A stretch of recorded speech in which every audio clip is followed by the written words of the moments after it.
कौन ब्रह्मा का पिता है, कौन विष्णु की मां, शंकर का दादा कौन है, हमको दे बता। ये जानने के लिए कृपया सुनिए जगत गुरु तत्वदर्शी संत रामपाल जी महाराज के अमृत वचन सर्व पवित्र धर्मों के पवित्र शास्त्रों के आधार पर। कोई यूज नहीं, व्यर्थ है उनका जीवन। राम रटत दारिद्र भला, टूटी घर की छान, वो कंचन महल किस काम के जा, भक्ति नहीं भगवान। कितनी प्यारी तुलना की है परमेश्वर ने। अपनी महिमा आप पर गावें, आप पर दास बने, आप ही परमात्मा बने, आप ही भक्त और एक हंस का रोल करें, वो कबीर परमात्मा। अब फिर समय हमें मिला है वो परमात्मा की रजा से कि आप अपने पुण्य भी बढ़ा सकते हो, धर्म भी बढ़ा सकते हो, धार्मिक कर्म जैसे और भक्ति के कर्म भी आप बढ़ा सकते हो। अब जिन पुण्यात्माओं ने पीछे अच्छे धर्म किए हैं, ये 5 यज्ञ होती हैं। एक यज्ञ है धर्म की, दूसरी यज्ञ है ध्यान, तीसरी यज्ञ है ज्ञान की और चौथी यज्ञ प्रणाम ध्यान की। 5वीं यज्ञ है ज्ञान। एक यज्ञ है धर्म की, दूसरी यज्ञ है ध्यान, तीसरी यज्ञ हवन की, चौथी यज्ञ प्रणाम, 5वीं यज्ञ ज्ञान की। ज्ञान यज्ञ क्या होती है कि जैसे सत्संग सुनना, ये ज्ञान यज्ञ है। धार्मिक प्रमाणित धार्मिक शास्त्रों का पठन पाठन, ये ज्ञान यज्ञ होती है, ज्ञान यज्ञ है। सत्संग सुनना ये ज्ञान यज्ञ है। जिन जो पढ़ नहीं सकते वो सत्संग सुन लेते हैं, उनके लिए भी ज्ञान यज्ञ होती है। और दूसरी है धर्म यज्ञ। जैसे यहां पर अखंड पाठ होते हैं 3 दिन, जो अखंड पाठ कराते हैं, और साथ में जो अखंड पाठ नहीं करा पा रहे हैं, जैसे कोई जोत चढ़ा देता है, कोई 10 रुपए, 100 रुपए, 50 रुपए, जैसी भी जिसकी श्रद्धा आत्मा परमात्मा की तरफ से प्रेरणा से होता है, तो अब वो पुण्य उनके अब धर्म यज्ञ बन रही है। जैसे यहाँ 3 दिन भंडारा चलेगा, वैसे तो यहाँ दिन रात परमात्मा कबीर साहब का भंडारा चलता रहता है सभी दिनों में। तो इसमें जिसका भी जैसा पुण्य पैसा लगता है वो धर्म यज्ञ होती है। अखंड यज्ञ चलती रहती है परमात्मा की यहाँ पर, और विशेष यज्ञ ये 3 दिन में यह होती है। तो इनको जितना भी जो पुण्य इसमें सहयोग देता है, उसको उसी रेशों से उसका प्रारब्ध बनेगा, उसके संचित कर्मों में जुड़ जाएगा। अब हम आपको सत्संग देते हैं, संगत सत्संग देते हैं, बार बार यही सुनाते हैं, यही बताते हैं कि ये समय है धर्म के ऊपर, यानी अपने जितना पुण्य हो सके, जितने आपसे हो सके सेवा, कोई हाथ से, कोई तन से, कोई धन से, कोई मन से। अब शुभ अवसर है ये, कोई खेत मिल गया अपने को बीजने का, तो अब जो चूक जाएगा तो आगे फिर वो ऐसे ही ठीक है, भक्ति तो कर्म उसके अच्छे रहेंगे, और लेकिन धर्म पुण्य भी अच्छा कर जाओगे तो रोटी की समस्या हल हुई मिलेगी आपको। तो वो जिसकी रोटी की समस्या हल होगी तो वो और भक्ति अच्छी तरह कर सकता है। वैसे तो परमात्मा के दृष्टिकोण से हम चलें तो गरीब से गरीब भी कर सकता है, लेकिन अब ऐसी स्थिति आ चुकी है समाज की कि आधुनिक इन उपकरणों की आज दौड़ चल होगी। तो अब हमने उस परमपिता परमात्मा की शरण मिल गई कि उसकी शरण में आने से हमारे भाग्य से ज्यादा भी ये दे देगा, लेकिन हमने भी अपने तन मन धन से इसको समर्पण करना पड़ेगा। तो भाव मेरा ये कहने का है कि अब समय है जितना अपना भविष्य बनाना है। अगर पार नहीं हो पाए इस जन्म में, तो आपके जो भक्ति के कर्म है वो तो ज्यों के तो रह जाएंगे, और जो आपने ये 5 यज्ञ करोगे इसके आधार पर आगे आपका जेब खर्च नेक्स्ट जीवन में मिल जाएगा। और नहीं तो आपके, क्योंकि जैसे पुण्य कर्म तो बराबर हो गए दोनों, भक्ति कर्म तो दोनों के बराबर हो गए। और अब क्या होता है, जैसे आपने उपदेश ले लिया, आप परमात्मा के उसी कनेक्शन में फिर जुड़ गए, तो पड़ोसी ने टीवी ले लिया रंगीन, आपके बच्चे भी मुंह की तरफ देख रहे होते हैं, तो आपके भी मन में प्रेरणा आती है, और जब उपदेश ले लेते हो तो तुम परमात्मा से विशेष कसक से प्रेरणा करते हो। तो वो परमेश्वर, अगर आपने पुण्य किए होते, पहले धर्म किया होता, तो आपको वो सुविधाएं उपलब्ध वैसे कराता आपके उस धर्म वाले कर्मों से। और उसके बाद जो पुण्य कर्म आपके भक्ति के थे, जब आप विशेष कसक करोगे, क्योंकि ये परमात्मा पहले तो आपको देगा अपने को टेमत है, और फिर जब आप विशेष कसक से उस परमात्मा से फिर बार बार डिमांड करोगे और धर्म नहीं करोगे, तो फिर आपके भक्ति वाले जो नंबर हैं उनको, उनमें से आपको प्रारंभ कर देगा देना। अब हमने हर पहलू में बड़ा सावधान होकर चलना है कि मेरे प्रैक्टिकल के नंबर कितने होने चाहिए, थ्योरी के कितने रहने चाहिए, तो तब हम यहां पास होंगे। तो इसलिए अपने भक्ति वाले कर्मों को क्षीण ना होने दें, इसलिए हमने इस धार्मिक जो धर्म यज्ञ है ये 5, इनको ज्यादा महत्व, इनको भी साथ में महत्व देना चाहिए। नाम का जाप तो कंटिन्यूस यज्ञ है, तो लगे ही रहना दिन रात। नाम उठत नाम बैठत नाम सोवत जागवे, नाम खाते नाम पीते नाम से पी जागवे। बाकी साथ में ये पुण्य, कोई जैसे हाथ से सेवा कर ले, मान ले भाई 2 पैसे ना भी हों तो शारीरिक सेवा करे सत्संग में आके, और हिम्मत सी करके ये बीज बीजना है, अवश्य बीजिए। ये ना समझना कि दास कोई आपको ये इशारा कर रहा है कि तुम धर्म करो, बने गने पैसे, लेकिन मेरा फर्ज बनता है कि इसके बिना आपको आगे लाभ हो को ना। मैं मास्टर बना दिया परमात्मा ने स्मारक का, और मैं हर पहलू पर इशारा संकेत करूंगा। समझदार को संकेत ही बहुत होता है। तो ये धर्म आपने अवश्य करते रहना चाहिए। 1 वर्ष में 1 पाठ भी अगर आप नहीं करा पा रहे हो तो आप समझे नहीं स्मारक को। और जिनको 1 पाठ का भी सुअवसर, अभी 1 महीने, जिसने साल भर 2 वर्ष हो गए नाम लिए ना, जिसका साल में 1 पाठ का भी अभी तक नहीं बन पाया संयोग, तो उसकी कोई त्रुटि है, उसमें कोई त्रुटि है। या तो उसमें भक्तिहीनता है या उसके अंदर भावनाहीनता है, नहीं तो ऐसा नहीं हो सकता। ये दास देख रहा है कि जो अखंड पाठ कराते थे, केवल जब ज्यादा से ज्यादा 1100-1200 रुपए लगा करते थे जब प्रारंभ किया 1994 में, आज वो खुले पाठ करा रहे हैं। आज वो अखंड पाठ तो करवा ही रहे हैं, सालाना कई, और वो ओपन समागम भी करवाने लगे। कार और सब सुविधाएं परमात्मा ने उपलब्ध करवा दी। कहने का भाव ये है कि यहां आपको सब कुछ मिलेगा। जय तुझे राज्य पाठ कुछ चाहिए तो भी हमरा धर ले ध्यान, हम ही दे सकते हैं आपको ये सारी सुविधाएं भी। बाकी भगवान जैसे ब्रह्मा विष्णु महेश और श्री ये भगवान ब्रह्म पर ब्रह्म, ये केवल आपको कर्म का ही देंगे, जैसा आपका प्रारब्ध होगा, इससे कम बत्ती ये नहीं कर सकते। और ये परमात्मा कबीर साहब आपको कर्म से ज्यादा भी देगा। ये परमात्मा कबीर साहब चारों युगों में आते हैं।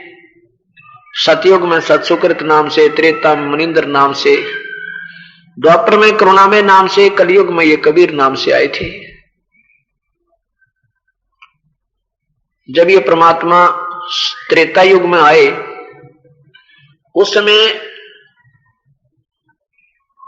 इन्होंने कौन कौन इनके शिष्य हुए, एक मुख्य से उदाहरण दूंगा आपको। कबीर परमात्मा जब मुनिंदर नाम से आए थे, उसमें एक नल और नील नाम के 2 बहुत ही दुखी प्राणी थे। उनको मानसिक परेशानी रहती थी,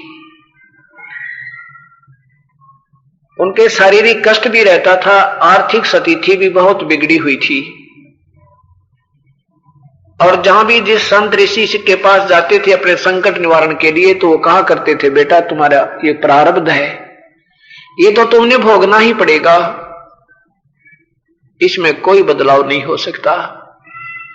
अब वो बेचारे फिर भी इस तरफ में कि हो सके कोई संत मिल जाए जो हमारा दुख निवारण कर दे। इतना तो आत्मा में ये कसक है कि कोई ऐसी शक्ति है जो दुखों को दूर कर सकती है।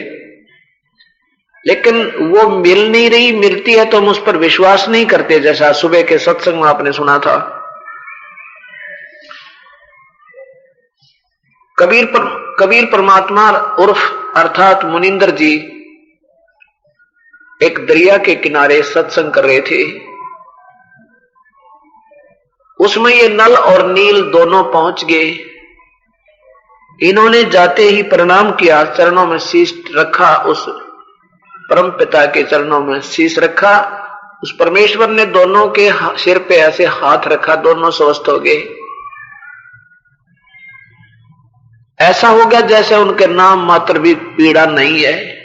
इतने चरणों में गिर जाते हैं उस परमेश्वर के, आंखों में पानी भरकर रो रो कर कह रहे हैं, परमात्मा आप कहां छुपे थे मेरे मालिक अभी तक?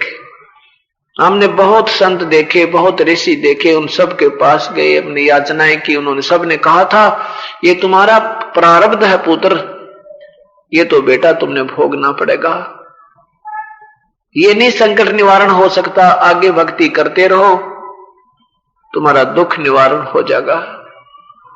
भक्तात्माओं, अभी तक हमने वो परम पिता नहीं मिले थे जो हमारे पाप कर्मों को काट दे। पाप कर्मों के कटे बिना ये जीव सुखी नहीं हो सकता। जैसे किसी के पैर में कांटा लगा हो और वो निकलवाए, वो कहे किसी से मुझे दर्द हो रहा है और वो कहे कि तेरे कांटा लग गया है, कांटा तो निकलेगा नहीं, ले जूते पहन ले। अब कांटा लगे पैर में, जूते पहन नहीं सकता, वो तो कांटा निकले और फिर जूते पहने इस डर से कि कहीं फिर ना लग जा।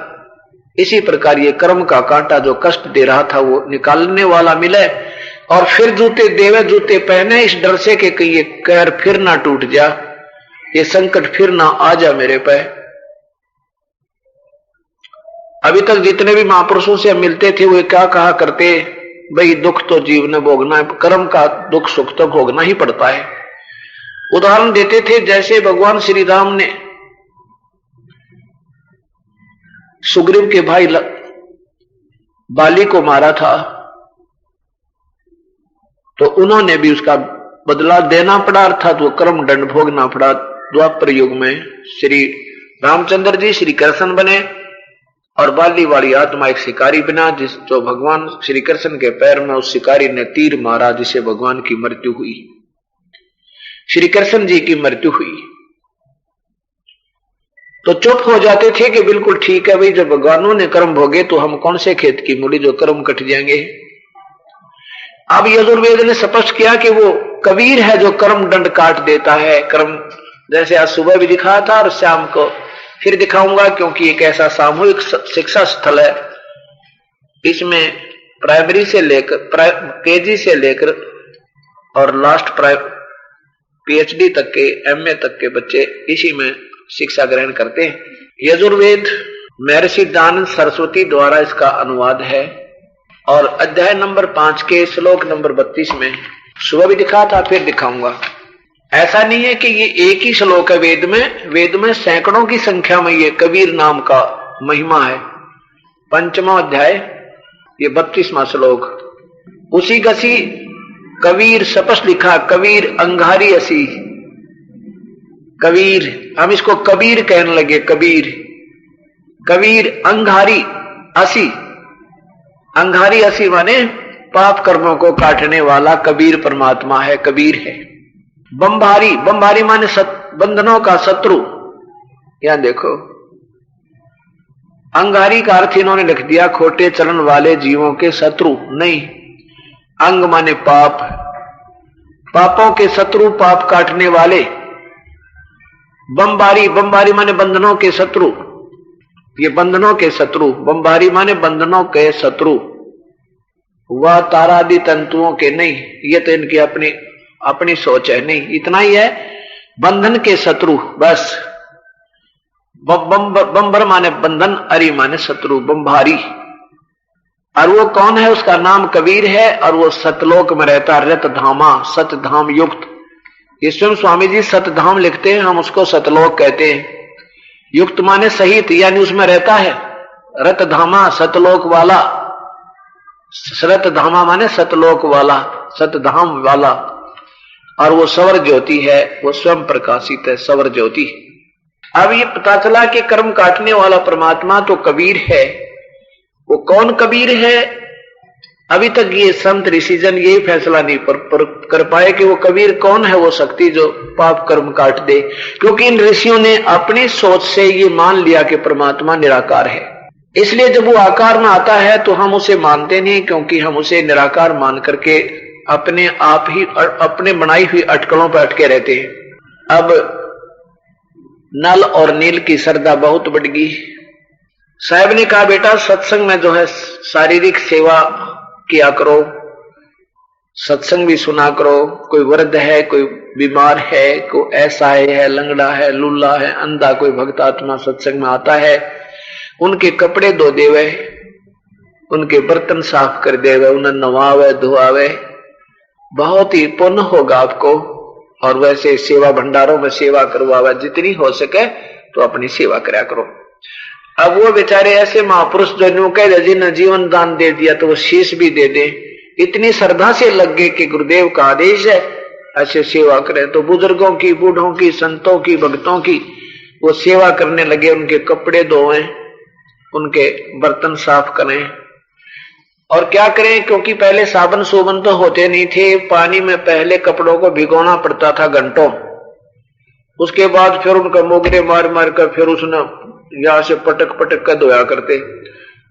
ऐसे ही बर्तनों को भी पहले साफ करने से पहले पानी से भरकर रख देते थे, फिर उसको साफ करते थे। तो दोनों के दोनों जाते थे बर्तन और कपड़े धोने, ले जाते थे उन भक्तों के, दूसरों के, और जाकर के नदी के किनारे उनको भिगोकर बैठ जाते थे, वृक्ष के किनारे, दरिया के किनारे, वृक्ष के नीचे, और सत्संग में सुने हुए विचारों की आपस में चर्चा करने लग जाते थे। बड़ी आज गुरुदेव ने ऐसे बताया, आज गुरुदेव ने बड़ी बढ़िया कथा सुनाई, आज गुरुदेव ने बड़ी अच्छी व्याख्या की, बता हम तो सतलोक रहते थे, हम कैसे फंस गए काल के जाल में। ऐसी ऐसी विवरण व दोना आपस में बतलाया करते थे। इतने में कोई तो लोटा बह जाता, किसी की लंगोटी बह जाती, किसी की धोती खो जाती, किसी का कुर्ता बह जाता, किसी का गिलास, किसी के कटोरे, और बचे खुचों को वो धो धाकर जो वहां में मिल जाते उनको साफ करके ला कर रख देते, ले लो अपना अपना।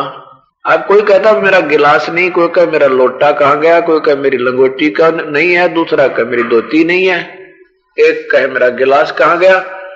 वो कहते भगत जी मैं तो जितने ले गए थे हम सारे ले आए। 2-3 बार ऐसी स्थिति हुई तो दूसरे सेवक कहने लगे, बताने लगे कि ये तो भिगो के उन सब बर्तनों को, कपड़ों को बैठ जाते, घंटों गप्पे मारे भगवान की चर्चा में लीन हो जाते, और पीछे से ये वस्त्र बह जाते हैं, इनको ध्यान भी नहीं।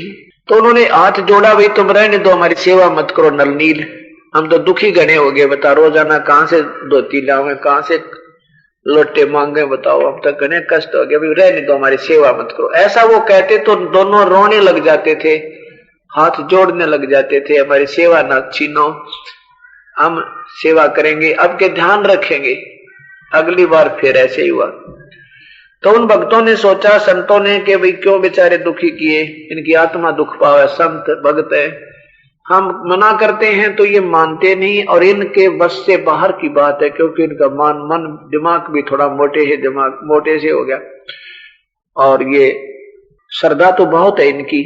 इनके गुरुदेव से प्रार्थना करते हैं, शायद वो गुरुदेव से प्रार्थना करते हैं, शायद ये उनकी बात को मान जाएंगे। तो गुरुदेव के सामने उन भक्त संतों ने प्रार्थना की कि हे रिसीवर, आपके शिष्य जो हैं वैसे तो बड़े श्रद्धालु हैं, लेकिन हमारे लिए सिरदर्द बन गए, मना करते हैं सेवा से तो ये रोने लग जाते हैं, और हमारे किसी का लोटा नहीं मिलता, किसी का गिलास गुम हो जाता है, पानी में बह जाते हैं, ये मस्त होकर प्रभु चर्चा में लीन रहते हैं, इनको ध्यान भी नहीं होता कि कहाँ कौन किसका के गुम हो गया। आप कृपा करो, इनको मना कर दो, हमारी सेवा ना करें, आपका आदेश मान लेंगे। इतना कह ही रहे थे कि इतने में नलनील मुनिंदर जी के चरणों में गिरकर कहने लगे, प्रभु हमारी सेवा ना छीनियो दाता, अब के बिल्कुल नहीं, एक भी नहीं गुम होने देंगे, हम वहीं बैठे रहा करेंगे। आंखों में पानी भर लिया तो कबीर साहब कहने लगे, मुनिंदर जी ने सोचा ये बेचारे दुख पाओगी आत्मा अगर मैं इनको सेवा ना करने का आदेश दूंगा। तो कबीर साहब ने कहा, बेटा तुम खूब सेवा किया करो। नलनील उनके दोनों के सिर पे हाथ रखा और कहा कि आज के बाद तुम्हारे से पत्थर भी नहीं डूबेंगे तुम्हारे हाथ पे, ये गिलास लोटों की तो बात क्या, और कपड़े।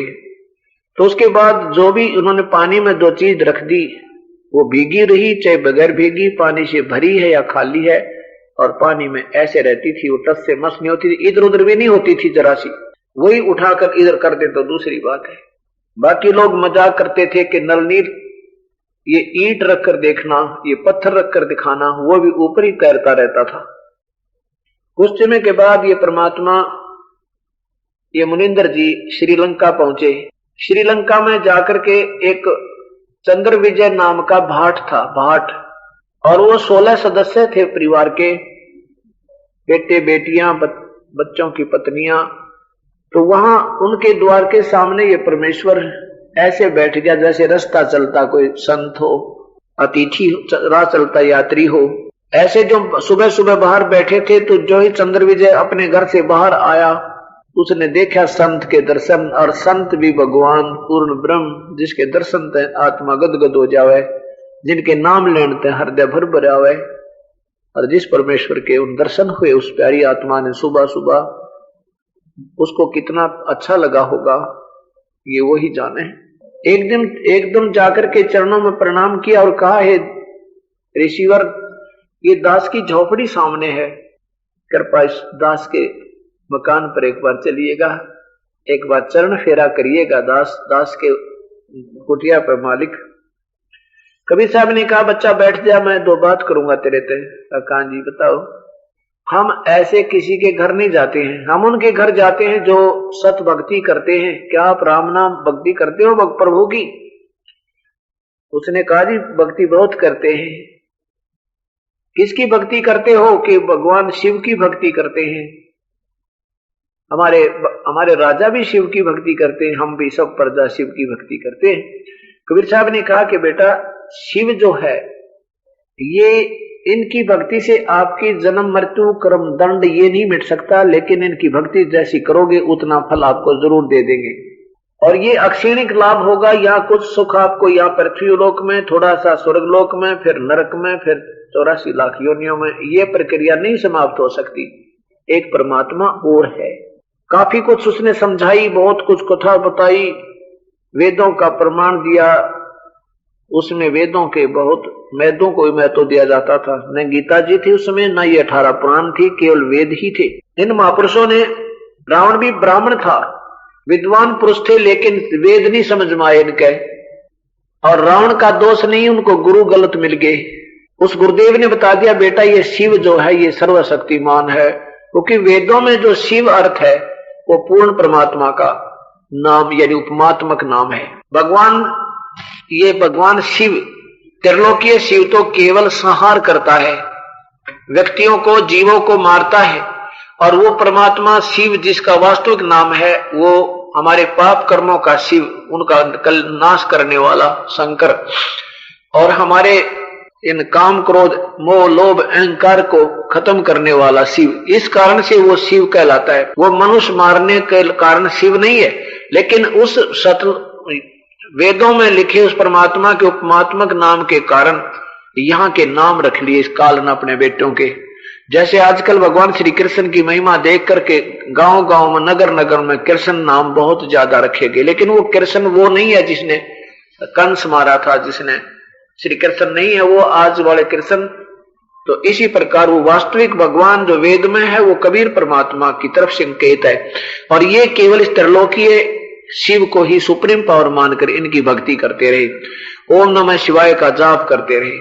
ऐसे शिव, ओम नमः शिवाय का जाप करके भगवान शिव, तमोगुण शिव को इष्ट रूप में मानकर, और इतना सैक्रिफाइस कर दिया रावण ने कि यहां से गर्दन काट कर, यहां से धड़ काट कर दोनों हाथ और सिर चढ़ा दिया भगवान के चरणों में। और ऐसा ये कर सकते हैं, उनको वापस बख्श दिया। 10 बार रावण ने सैक्रिफाइस किया, 10 बार ही उसको वापस समर्पण दे दिया। और फिर जब श्री राम ने उसके 10 सिर भी काट दिए थे, 10 के 10 फिर दोबारा दे दिए। इतना ये भगवान कर सकते हैं, लेकिन जन्म मृत्यु और मन में कुमत, ये कुबद, ये भगवान नहीं निकाल सकते। तो चंद्र विजय का ये बात काफी समझ में आ गई और कहने लगा, भगवान आप कैसे दर्शन दोगे दास के घर पे? कि बेटा पहले मेरा उपदेशी हो, मैं तुझे सत भक्ति बताऊंगा और वेदों अनुसार बताऊंगा। अभी तो वेदों के विरुद्ध साधना कर रहे हो, जो आदेश प्रभु का तोड़ रहे हो। भगवान शिव कभी नहीं कहते मेरी पूजा करो, ये तो स्वयं उपासक हैं उस परम पिता के, जैसी उन्हें साधना प्राप्त है। कहने का भाव है कि चंद्र विजय भाट ने स्वीकार कर लिया परमात्मा, जैसे आप कहोगे मंजूर है दास को। साहब ने उपदेश दिया, फिर उनके घर गए, सारे परिवार को समझाना चाहा, लेकिन उस समय तो वो माने नहीं कि नहीं शिव को कैसे छोड़े, हमारा राजा भी तो भक्ति करता है। उनको पता लग गया नाराज हो जाएगा हमारे से। कबीर साहब बोले देखो भक्ति मार्ग में किसी राजा और रंग का कोई दबाव नहीं होना चाहिए। हम अपना कल्याण के लिए हम स्वयं जिम्मेवार हैं, उस राजा से हमारा क्या लिंक है।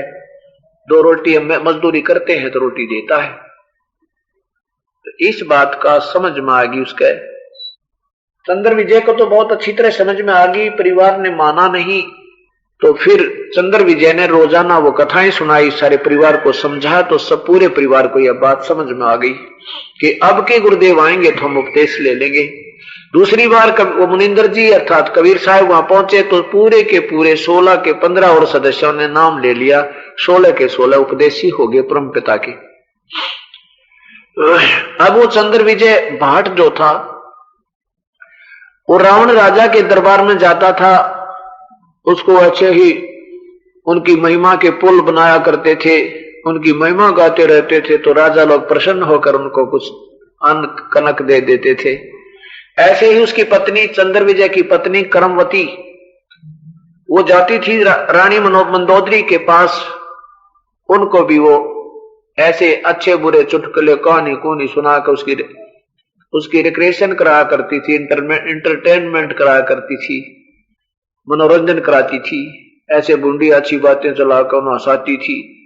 और जब से सुनी उस परमेश्वर की ये सत्य कथा, अमर कथा, उसके बाद वो मंदोदरी को ये परम पिता की बताई हुई ये सत्य कथा बताने लगी, सतलोक की कहानी सुनाने लगी। मंदोदरी कहने लगी करमवती तो पहले वाली नहीं रही, अब तेरे मतलब भूस भरा था ये सारा, तो आज इतनी बढ़िया बढ़िया बातें कहां से ले आई। तब वो हंसने लगी, रानी हमारे घर पर हमारे गुरुदेव आते हैं, वो हमें सुनाते हैं, हफ्ता हफ्ता रुक कर जाते हैं हमारे पास। अब मंदोदरी ने वो बातें बहुत अच्छी लगे हैं, आनंद आ, क्योंकि आत्मा की खुराक है यार, ये आत्मा की वास्तविक खुराक है जो आज आपको प्राप्त हो रही है, जिसके कारण दास ने 3-3 साढ़े 3-3 घंटे सत्संग करके देख लिया कंटिन्यूस। किसी भक्त आत्मा, प्यारी आत्मा जो भक्ति के अधिकारी है, उनकी पलक भी नीचे को नहीं होती। ये रजा है मालिक की आपके ऊपर। अब मंदोदरी को ये बात बहुत अच्छी लगी और कहा कि अब के जब करमवती तुम्हारे गुरुदेव आवे तो उनको मेरे पास बुला कर लाना। अब राजा रानी तो ऐसे हुक्म दिया करते हैं। अब करमवती एक मामूली सी नौकरानी बेचारी मजदूर, अब वो ना भी नहीं कर सकती अपनी रानी के आदेश को, और अपने गुरुदेव को भी ये नहीं कह सकती कि आपको रानी बुलावा थी आप चलिए। तो उसने सीधे बड़े विनम्र भाव से कहा कि जैसा आपका हुक्म महारानी सिरोधार्य है, लेकिन सुना कहते हैं कि संतों को बुलाना नहीं चाहिए, और मान लीजिए वो आ भी जाएंगे और हमारे ऊपर रजा नहीं बख्शेंगे तो उनका आना भी व्यर्थ होगा। संतों के पास स्वयं ही जाना श्रेयकर होता है। मंदोदरी बड़ी पुण्य आत्मा थी, पिछले संस्कार अच्छे थे, अभिमान नहीं था उसमें। तो उसने कहा क्या देखा, सबकी दृष्टि गई तो वो कबीर परमात्मा मुनिंदर साहेब आते नजर आ रहे हैं, उन्हीं की तरफ आ रहे हैं। नल नील ने कहा कि मेरे गुरुदेव आ गए, मेरे गुरुदेव आ गए, अब तो कहना ही क्या है, तो सब कुछ ठीक हो जाएगा। वो देखो सामने आ गए, सबकी दृष्टि गई तो वो परम पिता आने लग रहे हैं। नल नील ने चरणों में दंडोत प्रणाम किया, श्री राम ने नमस्कार किया और कहा कि हे मुनिंदर जी, हे महर्षि जी, आपके शिष्यों के हाथ में आज वो पत्थर तराने वाली शक्ति नहीं रही, मैं बहुत दुखी हूं। तो मुनिंदर जी ने कहा कि अब इनके हाथों में वो शक्ति रहेगी ही नहीं, इन्होंने गलती करती, अभिमानी बन गए। अहंकार अभिमान से भगवान सैकड़ों कोस रहता है। अभिमान जिसमें अहम जरा सा भी आ गया, चाहे किसी धर्म धन का आ जाए, चाहे उसके पुण्य का आ जावे, चाहे पद का आ जावे, चाहे किसी संतान का चाहे राज का। जिस दिन अहम प्राणी में आ गया भगवान 100 कोस खड़ा हो जाएगा उस पे, चाहे कितना दान कर रखा हो, चाहे कितनी भक्ति कर रखी हो, चाहे कितना भी कुछ कर रखा हो उसने। तो यहां कबीर परमात्मा कहते हैं कि जैसे माता गर्भ को रख यतन बना और ठेस लगे तो क्षीण हो जाती, ऐसे भक्ति जा कि हमने नाम लेने के बाद इतना सावधान होना चाहिए जैसे किसी बहन को विवाह के कई वर्षों बाद गर्भ रहा हो और फिर वह रात तो दुखी हुआ करे, चिंतित होती रहती है, बड़ी सेफ्टी रखती है, बड़ी केयर करती है। जब करवट बदलती है तो भी सोचती है परमात्मा कहीं मेरे बालक का दबाव ना आ जाए, गिर ना जा, खराब ना हो जाए मेरा बच्चा। रात को भी घबरा कर उठ जाती है कहीं दाब तो नहीं आएगी, ऊंचे नीचे में पैर तो नहीं रख दिया, और वो फिर उस बच्चे को पूर्ण कर लेती है, बड़ी अपना मेहनत सफल कर लेती है, फिर उसको आनंद होता है। ऐसे ही नाम उपदेश लेने के बाद हमने इतना चिंतित होना चाहिए किसी भी कारण से मेरा नाम ना टूट जाए, भक्ति ना बिगड़ जाए मेरी। हमने इतना शाना, इतना महत्व समझना चाहिए जैसे उस बहन ने उस बालक का समझ रखा है। जैसे माता गर्भ को रखा यतन बना और ठेस लगे तो क्षीण हो जाती, ऐसे भक्ति जा। तो नल नील ने वह ठेस लागी, वो भक्ति गिर गई उनकी, वो भक्ति खराब होगी। तब श्री रामचंद्र जी ने कहा कि हे रिसीवर, जब आप अपने शिष्यों को आदेश दे सकते हो आशीर्वाद, आज मेरे जैसा दुखी प्राणी कोई नहीं इस पृथ्वी पे। पहले तो मौसी ने वनवास दिया, आंखों में पानी भरकर श्री रामचंद्र जी उस परमात्मा के सामने ये याचना कर रहे हैं। पहले तो मौसी ने श्राप हमें वनवास दिला दिया, मेरे पिता की मृत्यु होगी मेरे वियोग में, चौबारे से चढ़कर मेरे पिता मर गए, और आज मेरी पत्नी का अपहरण कर लिया इस रावण ने, हे प्रभु मेरे पर दया करो कुछ। तब कबीर साहब ने कहा, रामचंद्र श्री राम तू चिंता ना करे, क्योंकि ये हम सभी उस परम पिता के पुत्र हैं, चाहे कोई आज राम बना है, चाहे कृष्ण बना, चाहे ब्रह्मा बना, चाहे महेश या विष्णु, चाहे कोई या राजा बना, चाहे रंक, ये प्यारी आत्मा तो उसी की, हम सब पर हम न ज्ञान को ना ये सारी बात का। और उस माँ बाप को, पिता को पता होता है ये मेरे बच्चे हैं, उनके लिए वही घूमता फिरता है। कहते पहुंचूंगा छनेक में जन अपने के काज, हरना कुछ जो मार दूं मैं नरसिंह दरनो साज। तो मुनिंद्र जी ने कहा कि अब इनके हाथों में तो शक्ति नहीं आ सकती, ये तो गई खत्म काम तय। अब मैंने इस एक पहाड़ सा थोड़ी सी दूरी पर वो बड़ा पहाड़ दिखाई देता, उसके चारों तरफ एक रेखा खींच दी है। अभी ये काम मैं पहले करके आया हूं तुम्हारा, एक रेखा खींच के आया हूं, आओ तुम्हें दिखाता हूं। उनको चारों तरफ घुमा के दिखा दी कि इसके बीच बीच के पत्थर उठा लो, ये सब तैर जाओगे। ढेर सारा आशीर्वाद दे दिया मैंने, किसी व्यक्ति को नहीं दूंगा आशीर्वाद अब मैं। अब वहां से पत्थर उठा के लाए श्री हनुमान जी, और फिर उनको फोड़ फाड़ कर रखा, इसे भारा भारा इतने चौड़े चौड़े, वो न्यो के नो रुक गए, जैसे नीचे कोई सपोर्ट देकर रोक दिया हो, बिल्कुल पानी के ऊपर, निचली निचली सतह पानी पर टिकी हुई, बाकी सारे के सारे ऊपर वो तरह की। फिर अब यहाँ क्या होता था कि हनुमान जी जो है उस पे वो रोजाना अपना भगवान का भजन किया करते थे। राम कोई जाप नहीं है, राम राम, हनुमान जी राम राम जाप नहीं करते थे, वो केवल वेदों अनुसार साधना करते थे। वो तो श्री राम को जानते भी नहीं थे, तो उससे पहले वो भक्ति करते थे और राम राम बोलते थे। श्री राम, ये रामचंद्र जी का नाम राम नहीं जाप करते थे, वो राम का जाप तो करते ही नहीं थे। जैसे हम सतसाहिब बोलते हैं, सतसाहिब, ये हमारा जाप नहीं है, ये तो कोड वर्ड है कि परमात्मा ही सत्य है, सब बाकी सब झूठ है। और दूसरे उपदेशी को हम ये याद दिलाते हैं कि इस भगवान बजो भाई, कहीं भूल ना जाना उस पर, उस मंत्र को जो मंत्र तुम्हें मिला है। ऐसे ही पहले जैसे राम राम बोलते थे, सतयुग से प्रारंभ है राम राम शब्द, लेकिन ये जाप नहीं है। तो उस क्या कहा करते, राम राम भाई, क्योंकि सब उपदेश लिया हुआ तो था, नाम जपते थे और केवल एक ही मंत्र होता था, ओम नाम पहले, क्योंकि वेदों अनुसार ओम ही नाम का जाप करते थे और कोई मंत्र जाप का नहीं है। तो सब कहते थे कि वो सीधा नाम नहीं बता सकते किसी को कि तू ओम नाम जपता है कि नहीं, ओम नाम जप ले, ऐसा कहना तो फिर उसे आदेश हो गया दूसरे को।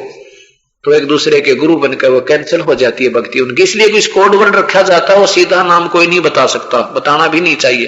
तो क्या करते थे, एक दूसरे को याद दिलाते रहते थे, संकेत दिया करते थे, वे को भूल जा तो उसको राम राम बोल देना, और उसका संकेत होगा कि तुम भजन कर रहा है कि नहीं कर रहा, जो मंत्र मिला तुझे, तो वो फिर कहेगा हाँ राम राम राम। वो समझ जाता, नहीं कर रहा तो शुरू कर देगा, और कर रहा है तो कहता राम राम राम राम, कर रहा हूं। ऐसे ही तो श्री हनुमान जी जो है उस पत्थर को उठाकर लाते हैं, पत्थरों को, और उस पर राम लिख लेते हैं, वहां से लिख कर चलते हैं, उस पहाड़ से उठा के उसके ऊपर राम, ताकि मैंने वहां तक याद रहे, मैं मंत्र करता जाऊं और ये सेवा भी करूं। नाम उठत नाम बैठत नाम सोत जागबे, नाम खाते नाम पीते नाम से तिलागबे। तो ऐसे भक्ति करनी होती है। तो ये नादान संत बताया करते, कभी तक कहते बोला हनुमान जी ने राम का नाम लिख दिया इसलिए पत्थर तिर गए। तरह के राम जी से तिरे नहीं, इस राम का नाम लिखने से तिर गए। हनुमान वही खड़ा था, फिर नल नील की जरूरत कहां पड़ी। फिर वो नल नील जो है ये थोड़े शिल्पकार भी थे, उन्होंने पत्थरों को तराश तरुश के एक दूसरे में से फंसा फंसू के और वो सेट भी करे थे, लेकिन उस समय उनकी भक्ति खत्म हो चुकी थी।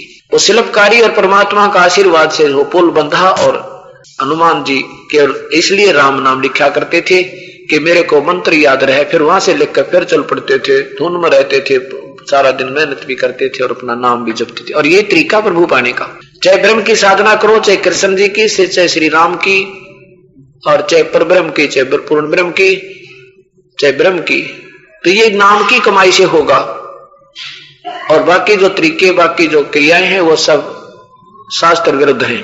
तो तब वो पुल बना, रहे नल नील यतन कर हार, तब सतगुरु से करी पुकार। रहे नल आर तब सतगुरु से करी पुकार, जा सतरे खाल की अपार सिंधु पर चलाते रहने वाले, जा सत अपार सिंधु पे सिलाती रहने वाले। धन धन सतगुरु सत कबीर भक्त की, भक्त की पीर मिटाने वाले, भक्त की वाले। धन धन सतगुरु सत कबीर भक्त की साथ है। उसके बाद वो पुल बना। 12 वर्ष तक रावण और राम का युद्ध रहा। श्री रामचंद्र जी से रावण नहीं मरा। अंत में जब श्री राम ने फिर हथियार डाल दिए, हे परमात्मा, अब ये क्या कहते हैं, नो कहे राम तो श्री भगवान राम तो अभी शिव की पूजा करे और शिव राम की करे। ऐ बेवकूफ, अपन जान तुमने क्या है भी नहीं वीरा। जब देख लिया रामचंद्र जी ने कि ये मरने वाला नहीं है, 10 सर भी काट दिए फिर भी उगाए इसके, तो तब ये उस परम पिता को याद करते हैं। जब आत्मा से रोते हैं, जब अपना हांगा हार जा, अपने हांगे ते अपनी शक्ति से जब ये थक लेता है प्राणी, तब सच्ची आत्मा तो रोता है। और आत्मा का आधार वो परमेश्वर कबीर साहब है, वो उसी समय आकर उसको शांति देता है। और लेकिन कहते हैं गरीबदास साहब दुख दे धड़े, वो परमात्मा उस धड़े में, उस साइड में होता है, उस पक्ष में होता है जो न्याय का होता है। अब वहां रावण ने जबरदस्ती कर रखी थी और हाथ जोड़ लिए थे, कई बार संदेश वाहक भेज लिए थे, शांति दूत भेज लिए थे, और सीता वापस नहीं कर रहा था। स्वयं भगवान भी जाकर के कह आए थे कबीर परमात्मा, तो वो महान दोषी हो चुका था उस समय। नहीं तो रावण का भी निरादोष नहीं था, क्योंकि लक्ष्मण ने उसकी बहन की नाक काट दी थी। फिर रावण डबल दोषी हो गया कि भगवान की वचन भी नहीं माना और 20 बार प्रार्थना भी कर ली, भाई गलती होगी तो माफ कर दे। फिर भी तो कहते हैं ऐसी स्थिति में जो धर्म के पलड़े की तरफ वो कबीर परमेश्वर आता है। और रावण थक लिया था। विभीषण ने यह भी बता दिया था इसकी नाभि में अमृत है, अब नाभि में भी तीर वो रावण नहीं लगने देता, क्योंकि वो बराबर का योद्धा था। अब उस दिन श्री राम ने बैठ कर याचना की थी परमात्मा ने, आंखा तो वर का पानी, कि अब मेरे बस की बात रही नहीं, परमेश्वर दया करो मेरे पे। तब वो परमेश्वर अगले दिन उसको हिम्मत दी, शक्ति दी और खड़े कर दिया आमने सामने। अब बाण चला रहा राम, दिखे राम, लेकिन खड़े परमात्मा उस बाण को ठोक रहे हैं। उस कबीर परमेश्वर ने उसकी तीर में, अब तीर का तो नाम था, वो तो एक सेकंड में बटन दाब दे सबके। तो कहने का भाव ये है, कबीर परमात्मा कहते हैं, अरना कुछ उधर उदारिया मैं, जो जन पहुंचूंगा क्षण एक में, जन अपने के हेत, अरना कुछ उधर विदारिया, रावण मारा खेत। अब देखो, अभी तक न्यू सुना करते, क्योंकि अब आप जो है ना सियाने हो जाओगे थोड़े से दिन में। अभी तक तो जो भी कोई भी यहाँ क्या क्रिया था, काम था, जो भी जितनी कोई शक्ति के प्रदर्शन हुए थे, वो थे तो गुप्त, लेकिन हमने श्री विष्णु जी के ऊपर उनका सेरा बांध रखा था कि विष्णु जी ने आकर हिरण्यकशिपु को पेट पाट दिया, खत्म कर दिया। ऐसा अब धीरे धीरे आपके समझ में आओगी। गीता जी के 15वें अध्याय का 16 और 17 श्लोक पढ़ लो एक बार, ये पीएचडी हो जाएगी आपकी। इससे समझ में आएगा कि ये कौन है वो करने वाला सारे खेल। अब देखिएगा पवित्र गीता जी 15वें अध्याय का 16 और 17 श्लोक, गीता प्रेस गोरखपुर से प्रकाशित, अध्याय नंबर 15।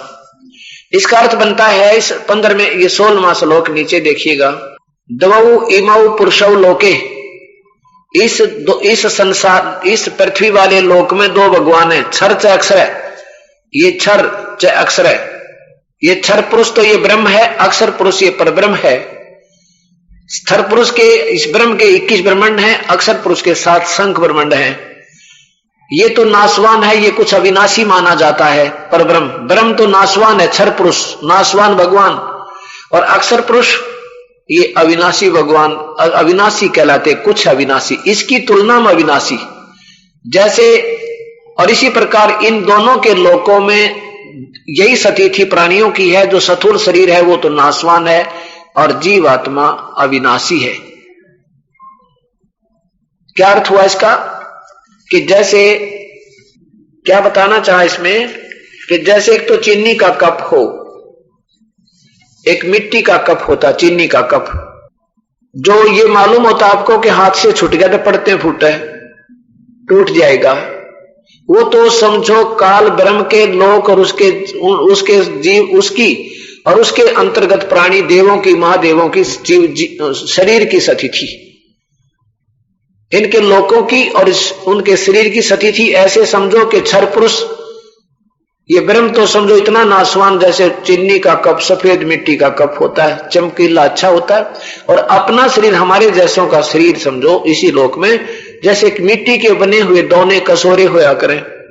हम इतने कमजोर, और ये हमारे से इतने स्थायी है ब्रह्मा विष्णु महेश, और ये ब्रह्म क्षर पुरुष जैसे चीनी के कप, मिट्टी के कप चीनी के होते, ये तो समझो क्षर पुरुष पड़ते टूटे। ऐसा स्थिति है इस नाशवान भगवान ब्रह्म की, और परब्रह्म अविनाशी है। इसकी तुलना में जैसे स्टील का कप हो, अब वो ऐसे गिरते नहीं टूटे, और काफी देर तक चलो, लेकिन है नाशवान, फिर भी उसकी तुलना में स्थायी लिख दिया। स्थायी है लेकिन वास्तव में स्थायी यानी अविनाशी नहीं है। उसको भी जर लगेगा पर समय बहुत लगेगा और मिट्टी हो जाएगा, लेकिन सोने को जंग नहीं लगता। ऐसे पूर्ण परमात्मा सतपुरुष कबीर परमेश्वर तो अविनाशी है, वो कभी विनाश में नहीं आता, और ये क्षर पुरुष और अक्षर पुरुष ये दोनों नाश में आ जाते हैं, पर थोड़ा सा समय ज्यादा लगता।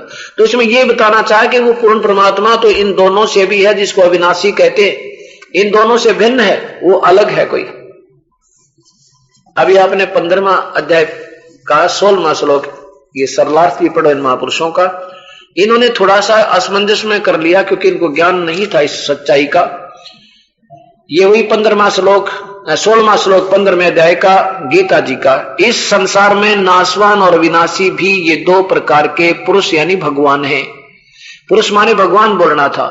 संपूर्ण भूत प्राणियों के संपूर्ण प्राणियों के शरीर नाशवान है और जीवात्मा अविनाशी कहा जाता है। इन दोनों के लोक में ये स्थिति है। अब देखो कहते वास्तव में परमात्मा तो और है। नीचे देखो ये 17वें श्लोक में उत्तम पुरुष है, उत्तम भगवान तो इन दोनों से अन्य है। वो तो और है, और वही तीनों लोकों में प्रवेश करके सबका धारण पोषण करता है। अविनाशी परमेश्वर परमात्मा इस प्रकार कहा गया है। वही सबका धारण पोषण, सबके कर्म आधार पर जो भी कुछ करना है वो परमात्मा ही रक्षा करता है। वो पूर्ण ब्रह्म ही इनके अड़े हुए काम संवारता है। तीनों लोकों में प्रवेश करके वो पूर्ण परमात्मा ही सब कार्य करता है, सबका धारण पोषण करता है।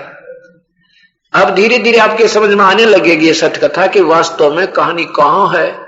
परमात्मा गरीबदास जी कहते हैं, जगत का पेख न पेखा, धनी का नाम न लेखा। जगत का पेख ना पेखा, राम ने न्यू कर दिया, विष्णु ने ऐसे कर दिया, और विष्णु और ने पता भी नहीं हमने कद के कर दिया। वो करने वाली शक्ति कोई और है। जैसे इस दास के ऊपर कृपा कर रहा हो परमात्मा, और ना जाने कितने बहन और भाइयों को, बच्चों को वो जाकर दर्शन देते हैं, उनके काम सारते हैं। और ये दास को कहते हैं, हमारे गुरु जी आए थे, हमने नु दर्शन देगी, हम ये सतलोक दिखाया, हमारे को ऐसे दिखाया। और करने वाला वो खुद परमात्मा इस दास के रूप बनाकर पहुंच जाता है। करे करावे साइया, वो परम पिता परमात्मा। और मन में लहर उठा, दादू सरदर जीव का वो आप बगल हो जाए। अब यहां पता चलेगा आपको, हिरणाकुश को भी परमात्मा ने आके मारा था, पूर्ण ब्रह्म ने नहीं। ब्रह्मा विष्णु महेश्वर की तो सामने जाने की हिम्मत नहीं थी उसके। और क्योंकि वो प्रहलाद विष्णु का उपासक था, तो अंत में अपना ही विष्णु रूप दिखाकर उसको संतुष्ट कर दिया, अगले बेटा तू राजी रहा, पर भक्ति करता रहे। अब ये प्राणी भक्ति में लगा रहेगा तो कभी ना, ये परमात्मा चाहता है कबीर साहब कि यह भक्ति इनके हृदय में लगी रहे, इनको कोई ऐसी आस्था सी बनी रहे, ऐसे लीला करते रहते स्थान स्थान पर। और काल का ये नियत है कि ये भक्ति ना करें, इनके आस्था हट जाए भगवान तो ये कति शराबी को अभी हो जा, और इनसे ये चले जाके तो दूर, भक्ति सत्य ना करें तो गलत करें। तो उस अपनी सतिथि को बनाए रखने के लिए परमात्मा इन राक्षसों का वध करता है। अब यही कहानी है, जैसे कहते श्री कृष्ण ने कंस मार दिया। अब जब आप आओगे ना सही सतिथि में, जो पीएचडी पे लेवल पर आपका दिमाग पहुंचेगा, श्री कृष्ण तो खड़ा खड़ा दिखा था, न्यो न्यो करता उसके साथ, हो तो मालिक की शक्ति ना के गुप्त रूप में, और उसका कर दिया काम। तो वो परमात्मा जो वास्तव में ये अभी देखा आपने कि वही सबका तीनों लोकों में प्रवेश करके सबका धारण पोषण, यानी सबका सहयोग अक्षेम सबको वही करता है, दूसरा करे नहीं सकता। तो अब क्या होता है कि श्री रामचंद्र जी और उनकी पूरी सेना नागों ने, सर्पों ने चारों तरफ से बांध ली। एक एक व्यक्ति को ऐसे बांध दिया जैसे उनके हाथ नहीं हिल रहे थे, और सारी सेना खड़ी जैसे पूरी खड़ी हुआ करें ईख की, जैसे खंबे खड़े हैं विवश होकर के। तब कहते हैं गरुड़ से पुकार की थी श्री राम ने, और गरुड़ जी ने आकर उन नागों को खत्म किया था, काट काट कर मार डाला था। अब यहां कबीर साहब कहते हैं, नादानो कुछ तो सोचो तुम, काटे बंधन विपत में कठिन कियो संग्राम, चिन्हो रे नर प्राणी आयो गरुड़ बड़ो अकराम। क्या कहते परमात्मा, अरे कुछ तो सोचो नादानो। ये कथा सुना करते थे कि भगवान श्री रामचंद्र नाग फांस में आगे थे और गरुड़ ने आके उनके बंधन काटे थे। तो राम का बंदी छोड़ता वो हो गया गरुड़, उससे बड़ी शक्ति होगी। तुम न सोचो इनमें कौन शक्तिशाली होया, गरुड़ बड़ा होया कि राम बड़ा हतारा। काटे बंधन विपत में कठिन कियो संग्राम, चिन्हो रे नर प्राणिया ये गरुड़ बड़ो अकराम। फिर तुम कहते हो कि भगवान श्री राम ने पुल बांध दिया, क्योंकि ये परमात्मा महिमा का भूखा नहीं है कबीर साहब। जिसकी महिमा का पार नहीं वार नहीं, उसने महिमा की आवश्यकता नहीं, और वो उसकी महिमा का प्रयोग और ही किया करते हैं।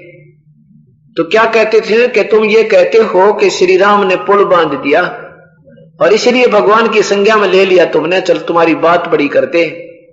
अगस्त ऋषि ने उस सारे को एक घूंट में पूरे समुद्र को पी लिया था, 7 समुद्रों को। तो बताइए इनमें कौन सा भगवान।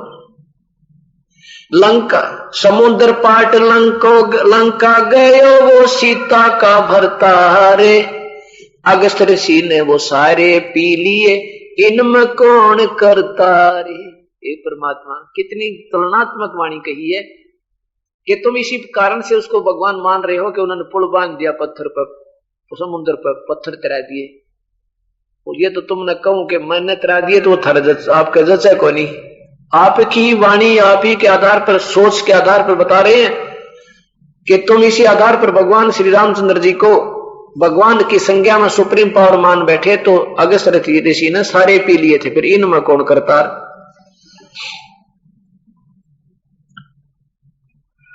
अब कबीर परमात्मा की महिमा आपकी समझ में जब आ जाएगी ना, ओए होए परमात्मा, रात में बैठकर रोना पड़ा कर कई बात है परमात्मा, देख हम कि किसको के समझे बैठे, किसको क्या मान बैठे थे। अब देखो परमात्मा कहते हैं, जय तुझे राजपाट कुछ चाहिए तो मेरा धर ले ध्यान। जिस लंका के लिए रावण ने सिर भी काट लिया था और सब कुछ यत्न कर लिए थे, उस लंका को रावण नहीं रख सका। और विभीषण जो परम पिता का सीधा साधा एक मंत्र का उपासक था, उस सच्चे नाम का उपासक था और सत भक्ति का उपासक था, प्रभु की कृपा का पात्र बन गया कबीर साहब का, विभीषण को वो राज भी दे दिया।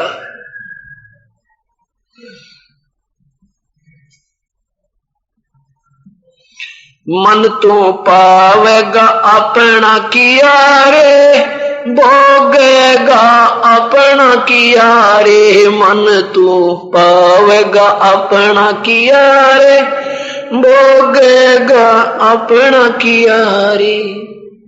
क्या बताते हैं कि सब कहते हैं कर्म प्रधान है, कर्म प्रधान है, काम तो करना ही पड़ेगा, भक्ति तो करनी पड़ेगी। तो भक्ति हम क्यों ना उस परमेश्वर की करें जिस तरह हमारे सारे काम सरे, हम उस कर्म को क्यों न करें जिसका किया हमने अच्छा भोगने को मिलेगा।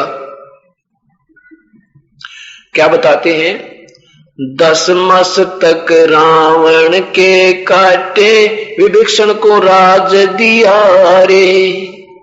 रावण के तो 10 मस्तक कटे, जो शिव का पुजारी था तमोगुण का, और उस सतपुरुष के उपासक विभीषण को राज मिला। वो लंका भी उसने बाद में बड़े ठाठ से धर्म का राज किया, बचे कुचे, क्यों राक्षसों का तो नाश हो गया था। और फिर उस प्यारी आत्मा ने वो राज भी किया और बिल्कुल धार्मिकता के आधार पर वो ऐसे अपना जीवन भी सफल किया, भक्ति की भी की। दोनों मंदोदरी और विभीषण ने परमपिता की भक्ति की। फिर उसके बाद तकरीबन लंका में पुण्य आत्मा जो बाकी बच गई थी, उन्होंने फिर उस परम पिता के आदेश से सदभक्ति की।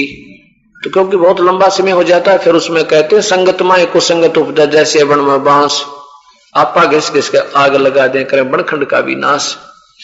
अब ये सदभक्ति प्रारंभ हुई है, 100-200 वर्ष के बाद इसमें भी बिजली गिर जाएगी, मनमुखी लोग हो जाएंगे, आप गुरु बन बैठेंगे, इधर उधर की अटकड़े लगाओगे, आप अपनी कथा सुनाने लग जाएंगे, तो वो इस सारे भक्ति मार्ग का विनाश कर देते हैं। जो भी मजहब, जो भी धर्म पवित्र मार्ग प्रारंभ हुआ था, वो बड़े ही प्यार से और बिल्कुल बुराई रहित था। अब आने वाले समय में मनमुखी लोगों ने हिंदू धर्म में कुरीतियां फैला दी, सिख धर्म में फैला दी, और मुसलमान धर्म में और ईसाई धर्म में सबको बिल्कुल पशुओं से भी बदतर जीवन करा दिया। मांस खावें, शराब पीवें, हुक्के पाड़े, अंडे खावें, ये कोई भक्तों के लक्षण और धार्मिक लोगों के काम होते हैं? कभी नहीं। तो इस प्रकार परमपिता परमात्मा पूर्ण ब्रह्म कबीर साहब की शरण आपको मिली है। धन आपके माता पिता और धन आपकी करनी। अब इसको चूकना नहीं है, चाहे कोई कुछ भी कहे, चाहे कोई आपको ये महसूस हो। कई बार क्या होता है कि इस परमात्मा की शरण में आने के बाद भी अगर हमें कोई थोड़ा बहुत हानि होती है तो ये सोच लेना कि जुल्म होना था, ये थोड़ी मटलगी। संत शरण में आनते आई टले बला, और जय मस्तक में सूड़ी होवा काटे में टल जा। कैसे? एक मंत्री और एक राजा एक ही गुरु के शिष्य थे, उस परम पिता के। क्योंकि ये कबीर साहब ना जाने नाना रूपों में आते हैं, और कभी ना कभी सदियों प्रांत ये अपनी लीला करते रहते हैं। उस समय जो उनकी शरण में आ जाते हैं उनको सत्ज्ञान और भक्ति देते हैं, और जो उनके वचनों पर विश्वास कर लेते हैं, परमात्मा की वाणी पे, तो वो सफल होते हैं।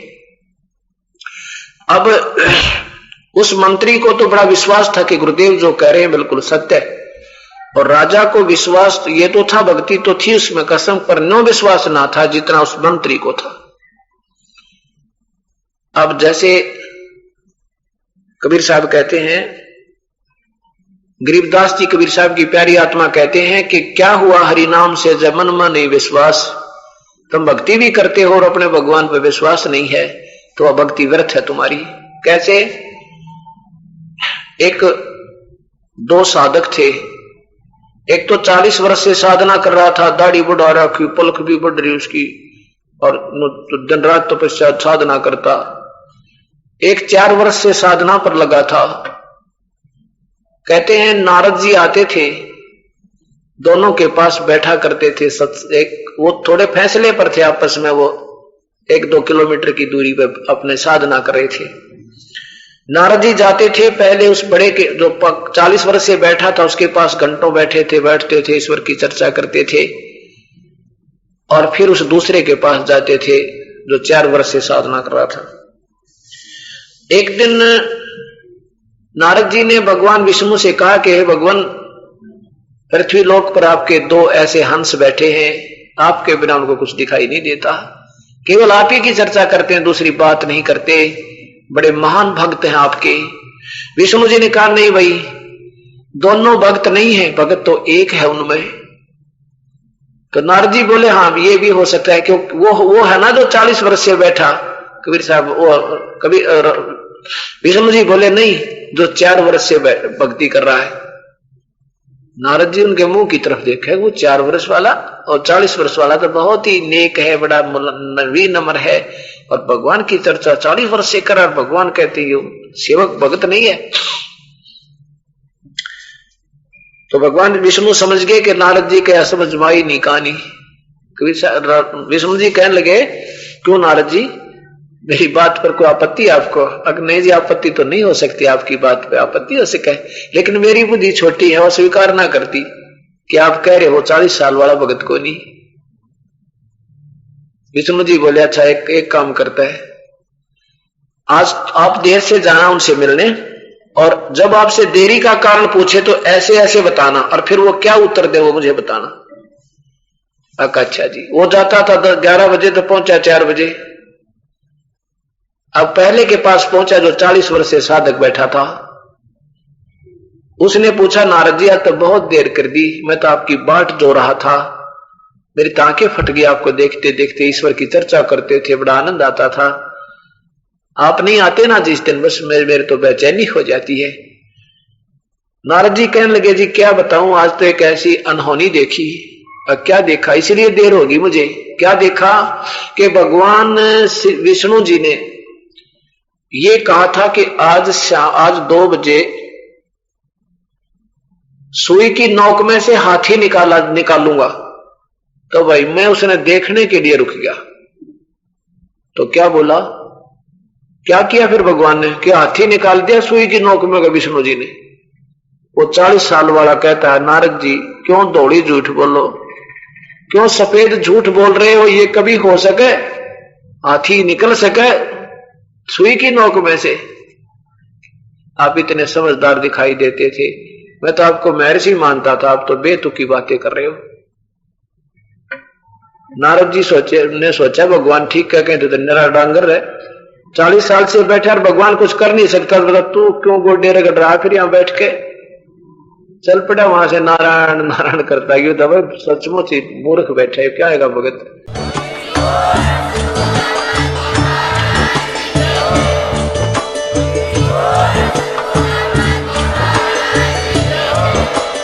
आप सुन रहे थे जगत गुरु तत्वदर्शी संत रामपाल जी महाराज जी के मंगल प्रवचन। अधिक जानकारी के लिए विजिट कीजिए हमारी वेबसाइट www.jagatgururampalji.org।